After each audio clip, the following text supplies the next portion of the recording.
اعوذ باللہ من الشیطان الرجیم یا ایہا الذین آمنوا ادخلوا فی السلم کافہ، اے ایمان والو اسلام میں پورے داخل ہو جاؤ۔ اس سبجیکٹ کا مقصد دین اسلام کے ڈپارٹمنٹل سٹرکچر کو سمجھنا ہے، کیونکہ اسلام کی جامعیت اور حقانیت کو سمجھنے کے لیے اور اس پر بہتر انداز میں عمل کرنے کے لیے یہ ضروری ہے کہ ہمیں اسلام کے ڈپارٹمنٹل سٹرکچر کا نالج ہو۔ کون سا حکم کس درجے میں ہے، اس کی کیا اہمیت ہے اور کس شعبے کے متعلق ہے، یہ تمام تر ٹاپکس اس سبجیکٹ کے نصاب میں شامل ہیں۔ اس سبجیکٹ کے نصاب کو ہم نے 4 حصوں میں تقسیم کیا ہے۔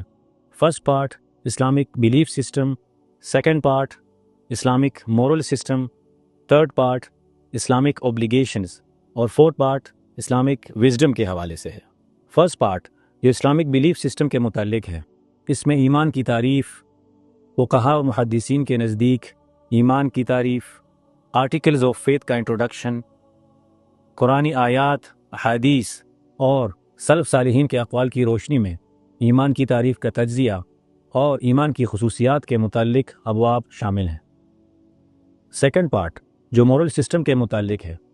اس میں تزکیے کا مفہوم، اخلاق حسنہ اور سیئہ کی مثالیں، ایتھکس آف ڈائیلاگ،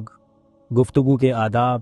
قرآنی آیات، احادیث اور سلف صالحین کے اقوال کی روشنی میں تزکیے کا مفہوم شامل ہے۔ تھرڈ پارٹ جو اوبلیگیشنز کے متعلق ہے،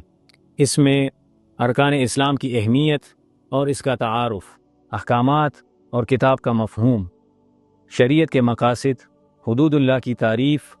اسلام میں عبادت اور ارکان کے تصور میں جو فرق ہے، اس کے متعلق ابواب شامل ہے۔